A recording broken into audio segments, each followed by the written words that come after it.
कैसे करें? इसका एक ही जवाब गुरु गीता में मिलता है।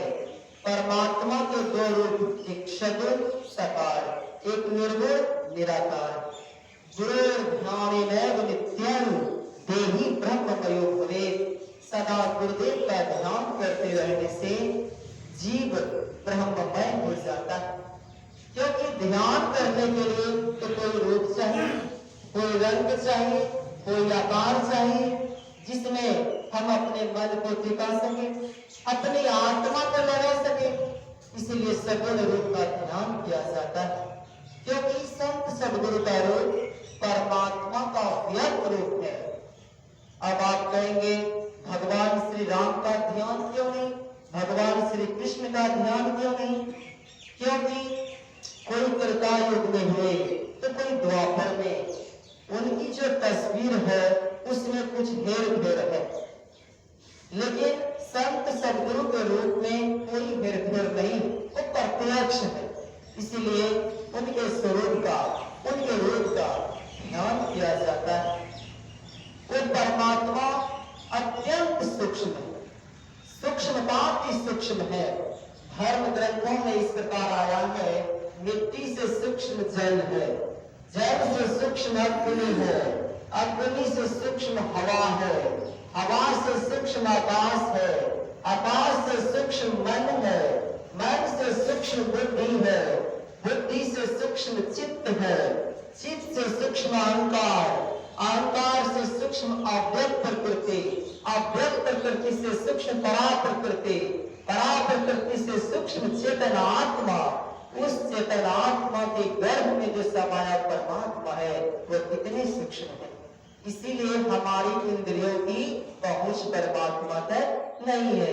इसीलिए सगुण साकार रूप का ध्यान किया जाता है। एक ही एक रास्ता है, उसे पाने के लिए सगुण का दर्शन होता है, निराकार का दर्शन नहीं, निर्गुण का दर्शन नहीं, उनका तो अनुभव होता है।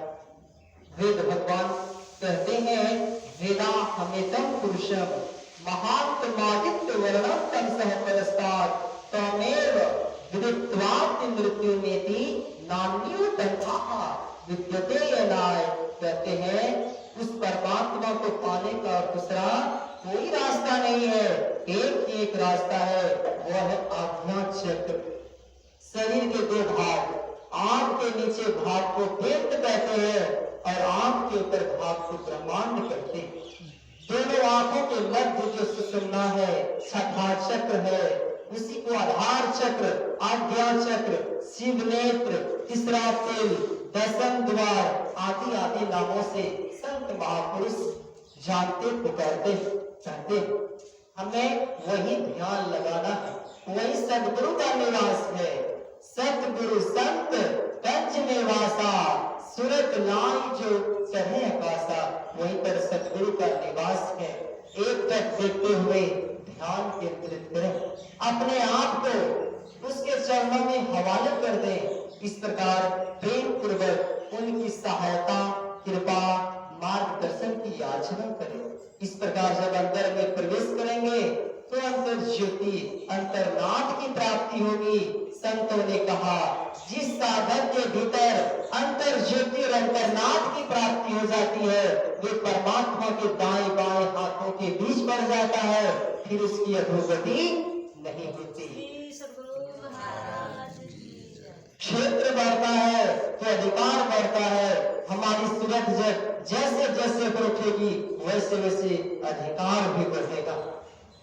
बजती है 5 नौबते, सुने एक एक को, प्रत्येक पे चढ़ जाए के निज नाम खोजना। कोई सुनता है गुरु ज्ञानी, गगन में आवाज होती झीनी, पहले होता नाद बिंद से फिर जमाया पानी। गुरु के ज्ञान में अपने को रखने वाला बुलबुला सागर अंतराकाश की सूक्ष्म आवाज को गुरु की कृपा से सुनते हैं।